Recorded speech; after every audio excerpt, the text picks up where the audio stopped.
à Équeurdreville, le COP bien sûr, mais aussi plus de 3200 spectateurs venus encourager.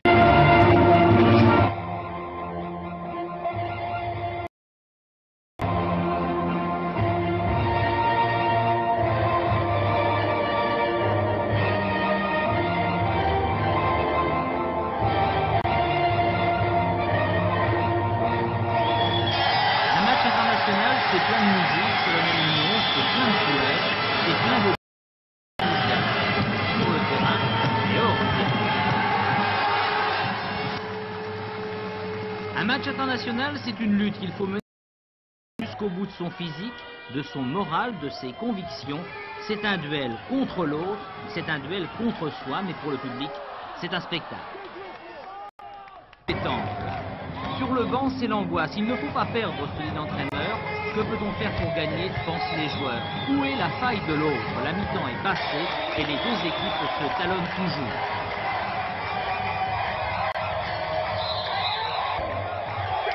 C'est dur comme du parquet un match international. On tombe souvent, on se relève toujours, on se fait mal.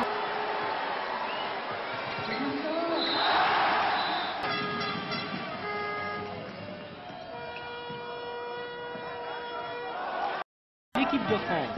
Les Grecs sont en blanc, match brutal pour les deux formations et on l'a bien ressenti en début de rencontre.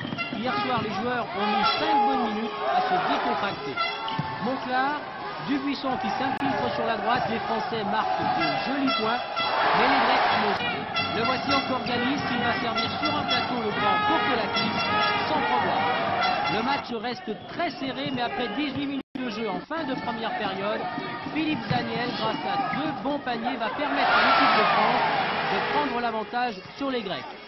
Hufnagel, Dubuisson et enfin Zaniel, tout petit avantage pour la France. 2 points, 43-41 à la mi-temps.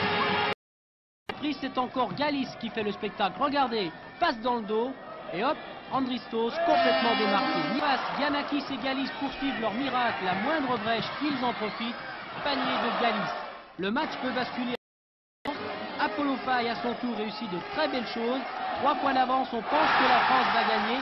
Il ne reste alors que 2 secondes. Regardez, à droite, Giannakis, super shoot. Égalisation à 92 partout. Il faut jouer une prolongation de 5 minutes. Jacques Monclar, Éric Beugnot, Hervé Dubuisson et Constant à nouveau au-delà de tous les 3 points pour les Français, c'est du délire, mais les Grecs se battent. Ils ne veulent pas lâcher ce match. Ils se shootent sur les panneaux. Nouvelle égalité sans tête partout. Apollo Faye n'en revient pas. On va jouer. On est aussi discipliné dans un match international. On crie dans un match international, on encourage, on porte les joueurs, on porte ses joueurs jusqu'à la victoire. On se concentre dans un match international.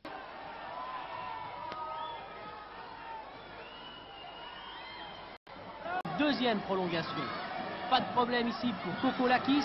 2,15 m au basket, ça aide. Les deux équipes se rendent point pour point. Nouvelle égalisation par Dubuisson.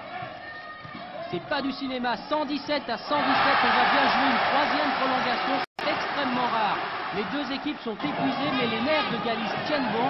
Regardez cette adresse après 60 minutes de jeu. Les Grecs sont vraiment très forts, la France a forcé la décision par des paniers à 3 points, mais ça ne marche plus. Monclar, on cherche encore Dubuisson à gauche, nouvelle tentative à 3 points, échec des Français, il ne reste que quelques secondes à jouer. Les Grecs ont le ballon, les Français ne le reverront plus. La Grèce remporte ce match décisif, 130 à 126, 4 points de match aller, mais cette fois les conséquences sont plus graves. Au Mondial 86 en Espagne, il n'y aura pas d'équipe de France.